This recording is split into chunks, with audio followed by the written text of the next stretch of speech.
વડિયા કિસાન સંઘ દ્વારા આજે આવેદનપત્ર મામલતદારને આપવામાં આવ્યું હતું। વડિયા તાલુકામાં થયેલા કમોસમી વરસાદના કારણે ખેડૂતોના પાકને ભારે તારાજી પહોંચી છે અને ખેડૂતોના પાક સંપૂર્ણ બળી ગયા હોવાથી હાલ તેઓ આર્થિક સંકટનો સામનો કરી રહ્યા છે।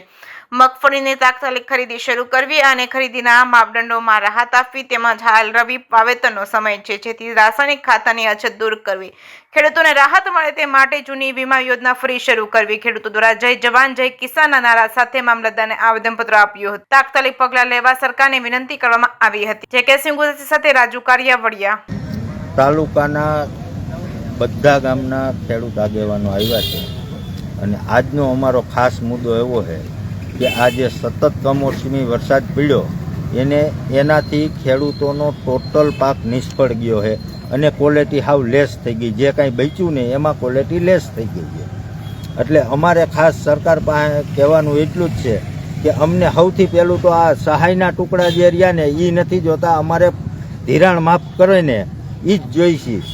સહાયનો ટુકડો અમારે જરી કંઈ જોહે હાલશે જ નહીં, કારણ કે હવે સહાયું દીધે કાંઈ વળતું નથી। એ 22,000 ને 24,000 રૂપિયાના ટુકડા દીધે રાખે, એને કાંઈ ખેડૂતની નુકસાની પાર આવે નહીં। અને બીજું કે જે અમારી મગફળી બચી છે થોડી ઘણી, એ ટેકાના ભાવે 200 મણની ખરીદી કરે અને એની ક્વોલિટીના માપદંડના જે એના નિયમો રહ્યા એ હળવા કરે, કારણ કે ક્વોલિટી રહી નથી। વરસાદ અતિ પડવાથી ક્વોલિટી નથી રહી, એટલે કોથળામાં હમાય ન હમાય એવા કાંઈ ગતકડા કાઢ્યા વગર તાત્કાલિક ખરીદી ચાલુ કરે।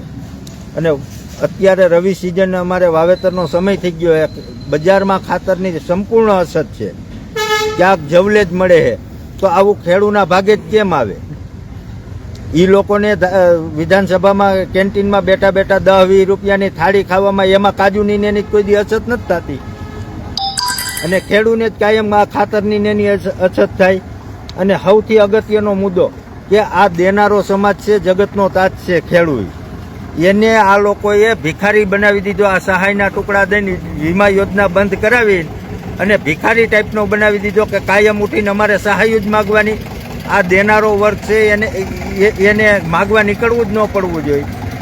અમારી ખાલી ને ખાલી એટલી માંગણી છે કે અમને જૂની અમારી જે વીમા યોજના હતી ચાલુ કરે, પ્રધાનમંત્રી ફસલ વીમા યોજના નહીં, એ તો આજા ફસાજા યોજના હતી એ નહીં, અમારે ખાલી ને ખાલી જૂની વીમા યોજના ચાલુ કરી દે। એટલે અમારે સરકાર પાસે સહાયના ટુકડા માગવા જવા નહીં, અમે અમારો અધિકાર માગી, ભીખ ન માગી। કિસાન સંઘનો નારો છે, હમ અપના અધિકાર માંગતે કિસી છે ભીખ નહીં માંગતે। આ દેનારો સમાજ છે એને માંગનારો સમાજ બનાવવાનું આ મોટું ષડયંત્ર જે કોઈએ રચ્યું હોય ને એ બંધ કરી દે। બસ આ જ માગણી સાથે અમે મામલતદારને આવેદનપત્ર આપવા આવ્યા છીએ।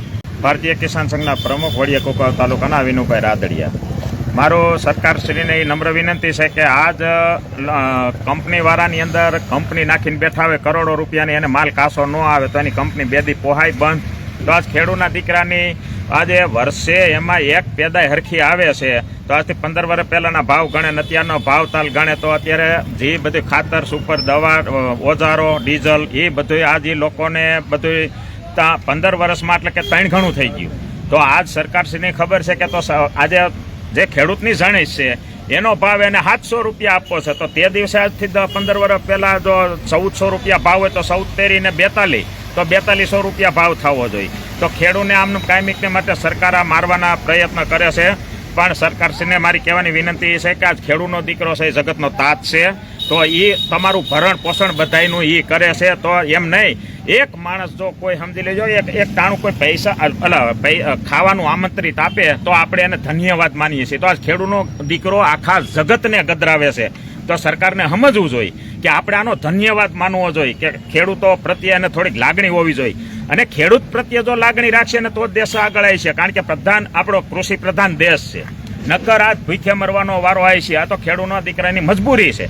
હું કામે કે ભાઈ દીકરી દીકરાના લગ્ન છે, કોઈ દવાખાના છે, કોઈ ગઈડિયા બુઢા છે, એને ગદરાવવા માટે આજે જાજી ખેતી કરવી અને વાવેતર કરવું પડે, નકર ખેડૂત દીકરો સમજે છે કે એની પાંજો આગળની સિલીક હોય ને તો ફક્ત હું તો કહું એના પૂરતું ખાવાનું વાવે ને તો આજ કદાચ ગમે ત્યાં પ્રધાનમંત્રી હોય ગમે હોય એને નીચે ઉતરીને આવવું પડે ખેતી કરવા। ખેતી હું શીશ છે ખબર છે?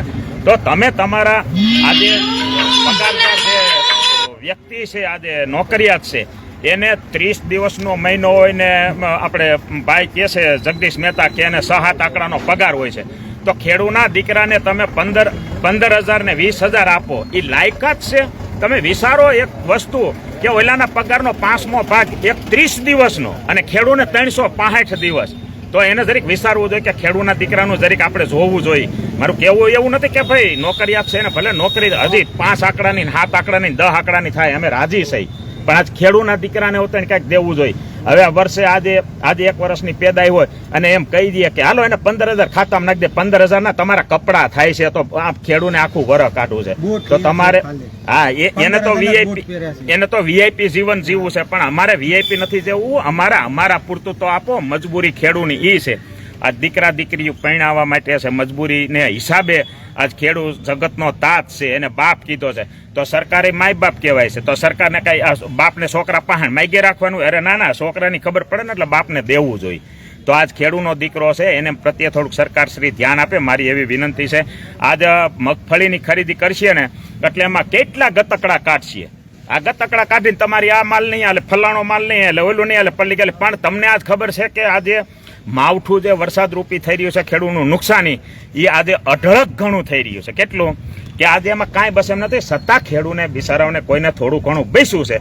તો કાલે સવારે એમ કે પલ્લી ગયેલો માલ છે નહીં આવે, તો હું કે ખેડૂને એ કાંઈ એવું એને આપ્યું હતું કે કાંઈ ઉપર આકાશની ઉપર કાંઈ બંધ બાંધી દે ખેડૂની જણાય છે નહીં પલ્લે?